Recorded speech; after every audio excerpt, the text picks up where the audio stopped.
Chat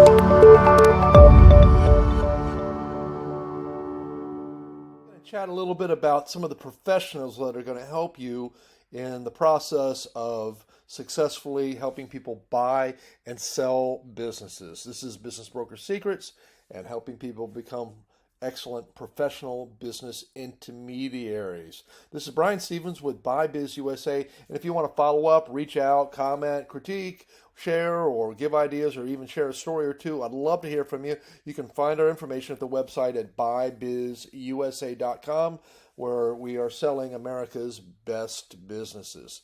Okay, so we're going to talk today about professionals and maybe some of the people that aren't so professional, but they're the people that you're going to need to know, and whether you feel like you need to know them or not, you're probably going to encounter them in most of the deals. Now, this isn't the full list I'm sure you can think of, and you're more than welcome to send me a list of, here's some other people that you should have thought of or included in this. I would love to hear it, by the way. But here are some of the people that are going to be part of the process in helping people buy and sell businesses. You know, one of the reasons that I keep reminding people about it is that there's such a high percentage of businesses that go on the market that don't sell. Some are actually represented by people that are business brokers or business intermediaries. But a lot of times people just go to the marketplace, they think it's really easy to sell, and they are experiencing lack of success. And you can see the results from Forbes magazine, from the Exit Planning Institute, and even the websites like businessbroker.net and Businesses for Sale and BizQuest, etc. You can find that a lot of them also show that many businesses go on the market and don't sell for a year or two or three or maybe ever at all. Okay, so it's important that you do a really great job and have honor in your industry. And I'm dedicating this to people that really give a darn about the industry and are doing it beyond just the self means of making money, which is great and important if you're like me that have kids in college, etc., but also that you're doing something that changes the world in a positive way. And I think you can do that through business sales and acquisitions. Okay, number one group, of course, are the attorneys. As you can imagine, quite often for businesses being sold, they're going to have a closing attorney, and it's important for you to realize and help share with the buyer and seller, if you are having a closing attorney, that often that closing attorney is not representing the buyer and seller. But in other cases, you might have each buyer and seller have their own closing attorney, bring the documents together, negotiate everything, etc. What I recommend you do is make sure that the people involved in the business sale or advising have experience in dealing with privately held small businesses. There's attorneys that are incredible at doing all kinds of different things, family law practices and estate sales and all kinds of stuff tied to even real estate. Real estate is not exactly the same as business brokering, although sometimes in some states you have to have a real estate license to sell. It's very, very different even from commercial. Anyway, having the right attorneys, and I always tell people, buyers and sellers both, go find an attorney. What I recommend you might do over time is, if you encounter some really great attorneys, that you create a short list or even a relatively long list, maybe 2 to 10 different individuals that have experience that really like helping business owners, and saying, hey, here's some of the people that I've worked with that are really, really great. Okay, the next group of people that I recommend to everybody all the time are accountants. Again, we're not verifying the financial records and that the tax returns are correct and properly done, but it's important for a lot of buyers and sellers both to deal with, interact with, and encounter and get the help of accountants, professional accountants. And again, you can have accountants that deal with personal taxes, getting refunds at like Liberty taxes or something like that. Those aren't necessarily the right people that are going to be great at analyzing the tax returns and work in progress and the cash flow statements, etc., for an existing business in manufacturing or whatever the industry is going to be. Now, separate from that, and I think it's separate from that, although they might overlap, is tax strategists. And you might have somebody that's helping a business seller, sell their business and hold on to as much of their money as possible. Now, the first accountant group might be might have expertise in that, but a tax strategist might have a different perspective and say, here's the things you can do with your money. Like, if you may have heard, if you sell land, you can do a 1031 exchange, meaning you can withhold having to pay the taxes so that you can buy another piece of land and then worry about taxes later on. There's all kinds of great stuff out there. We have a really great guy that works with our company and our clients and I'd be glad to share with you his information. But it's not always about how much you get for your business, we tell the sellers, but how much you get to keep. That's important. Okay.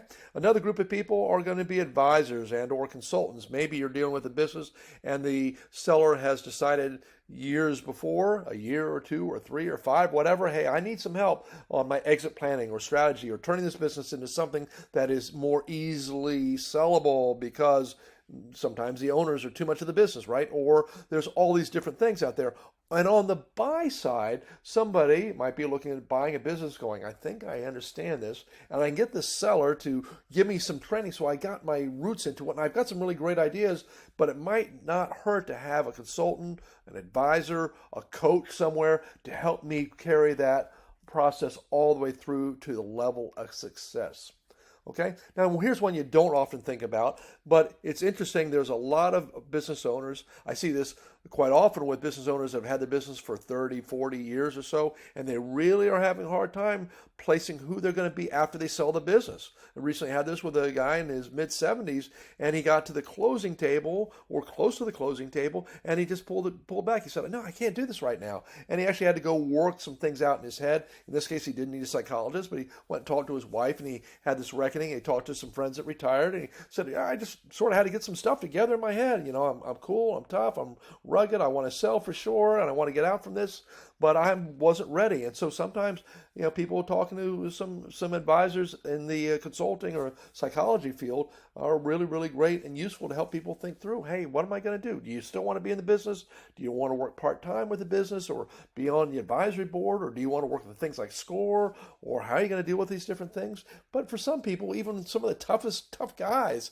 it's like, whoa, that's my life for most of my life. And it's something I need to think through. Okay, another group of people are wealth managers. I mentioned the tax strategists, but this is different.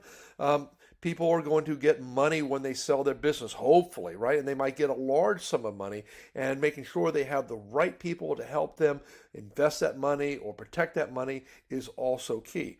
And keep in mind, as I go through this list of people, I advise you to go out and engage a positive relationship with people in all these categories. They also, I think I've already mentioned it, are a great source of resources or referrals. You know, if they trust you and they respect you and they appreciate you, you know, stay top of mind, get to know people and work together with them. Okay, here's another group of people that are going to be part of your world probably one way or another. Maybe not your world, but part of the world of the buyers and sellers. Zig Ziglar once said people are down on the things they're not up on. So you're going to get a lot of influence from the spouses or from the friends that are saying all this different information. And it's not always based on fact, it's based on emotion. Yeah, they want the best for you, you know. So imagine a buyer. And the buyer says, oh, I've always wanted to own my own whatever business, a plumbing company, pizza restaurant, a tax advisory company, what have you, right? And so he or she is like, I want to finally do this. I've spending 20 years in corporate America. I want to go do that. But the spouse is very conservative. The spouse is saying, oh my gosh, you know, why would you want to go start a business when you could have a job that's protected, work through it all, get retired and have a pension or whatever it's going to be. And believe me, a lot of times people get very frustrated as they get later in years and they get laid off well before or a buyout, et cetera. There's no guarantees that corporate America is going to support you. However, what I'm saying is you're going to get a lot of people giving a lot of advice. And it's important for you to think through the process and have some conversations and build some trust in both your buyers and sellers.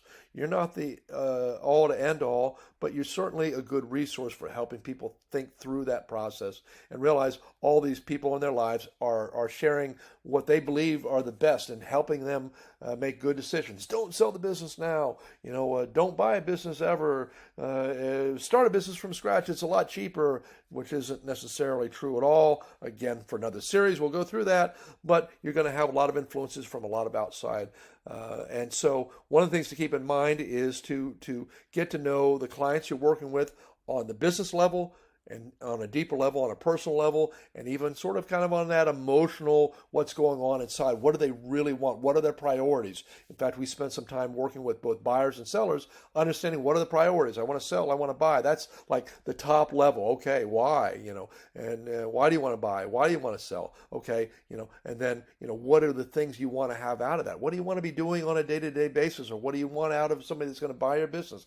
Get to know all that stuff and give them some advice and tools, because they're going to have a lot of influence from people around them that aren't really up on why they really want these things, and therefore giving some negative feedback and college. And on the other hand, sometimes they can be your best ally. Like the gentleman who got to the closing table or near the closing table, didn't want to. Believe me, his wife had a lot to say about whether she wanted to be running the business while he stroked out or had a heart attack, holding on that business until he died. It was not in her game plan of anything she wanted to do. And so I'm sure she had some influence for sure in terms of actually getting the individual to sell their business. One other thing to keep in mind, I see this particularly with attorneys. I'll go back to that for just a minute. If you're doing your job well, you're going to pre-think some of the challenges that you might encounter along the way.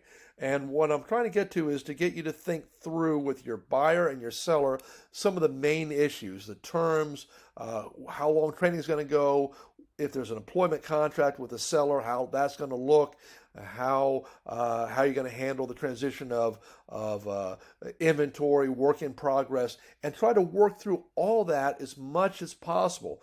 And then have them go to the attorneys and say, here's the structure of what we've decided in an agreement for buying and selling a business. Here's what I want to sell it for. Here's when I want to sell it. Here's the time I'm going to train. Here's the way I'm going to be involved, back and forth, etc. for the business.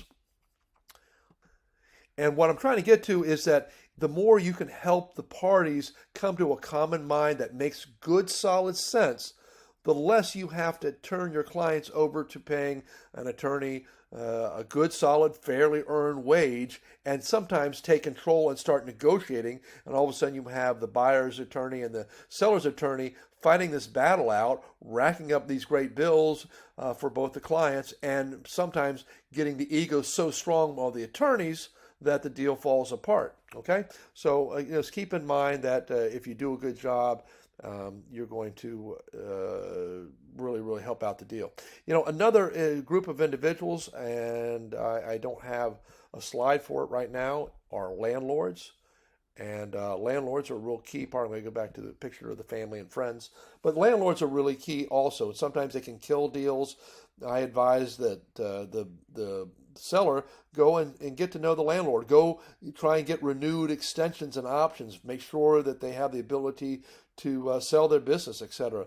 Sometimes landlords can be pretty tough, and sometimes they say, oh, we need a sudden big fee, and who's going to pay the fee for transitioning the paperwork, and here are demands. And I've seen landlords kill a lot of deals, and I think it's unnecessary, because if the buyer can go back and do the research, you can find out that they can make the deal happen a lot smoother and help the landlord in the process. Two other ones that might be part of this conversation. One is another type of attorney, immigration attorney, when you're dealing with people from other countries. We have a lot of people coming from Canada, Europe, South America in particular, but all over the world that are looking at the E2 visa program, or EB5 and L1, I believe it is. And so they're looking at visa programs, and the immigration attorneys are going to be part of that conversation and making that happen. We can refer you on to some really great immigration attorneys, not imitation, but immigration attorneys as well. And in the remote case that you're dealing with a franchise, getting to know what the franchisor needs, what their requirements are. And we've had situations tying the conversation of immigration along with a franchise. We've run into a few franchises where they would not accept anybody from another country unless they had a green card. So, getting to know the rules and the guidelines, etc., is really key. All right, one last group of people that I didn't mention, and that is other business brokers.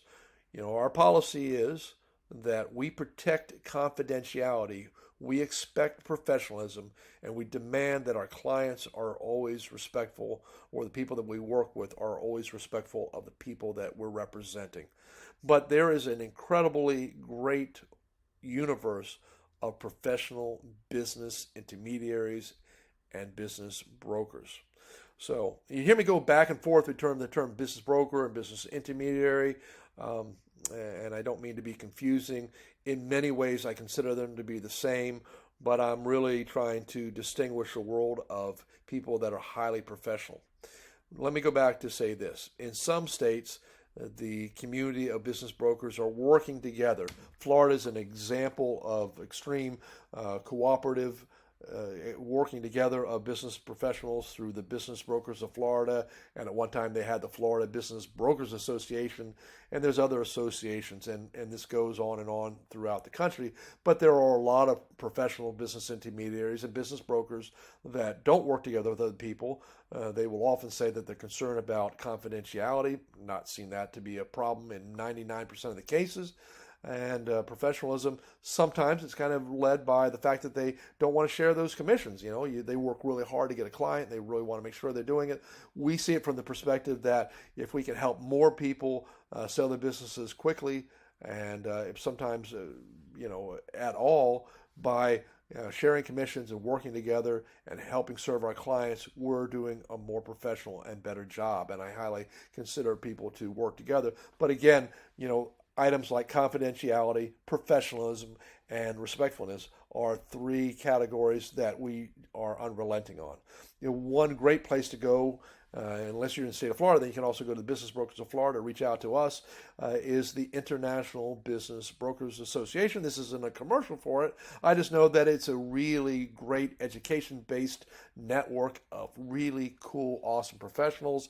I have gotten my International Business Brokers Association certification called the Certified Business Intermediary, CBI. Back early on when I started this business, back in 2004, I started working on that program. I think I got that certification in 2005 and then went on to get some other certifications. I'm not trying to brag about it. I'm just saying that there is a great advantage to continually educate yourself, and that organization will share with you a whole lot of really cool people in the industry that might have that right buyer for your business, or maybe have a business for a buyer that you're working with. Okay? Look, I'll share with you one other thing. Be compassionate, be confidential, and be courageous. I advise that to every broker that we work with, every broker that's part of our team. We're looking to sort of grow and build a network of collaboration and interaction with people worldwide. And this is not an advertisement to say, hey, join our organization, but just say wherever you go be compassionate, give a darn about the people you're working with.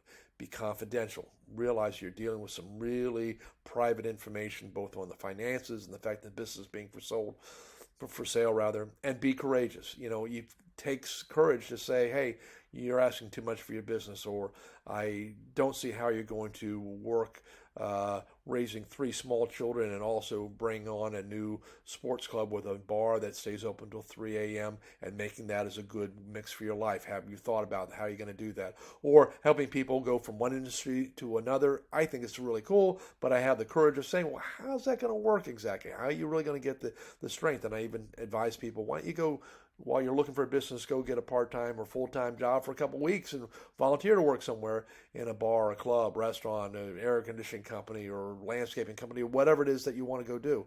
Have the courage to tell people the truth. Okay, so this is your Success Network, professionals you will work with. This is Brian Stevens with BuyBiz USA, and I'd love to hear back from you.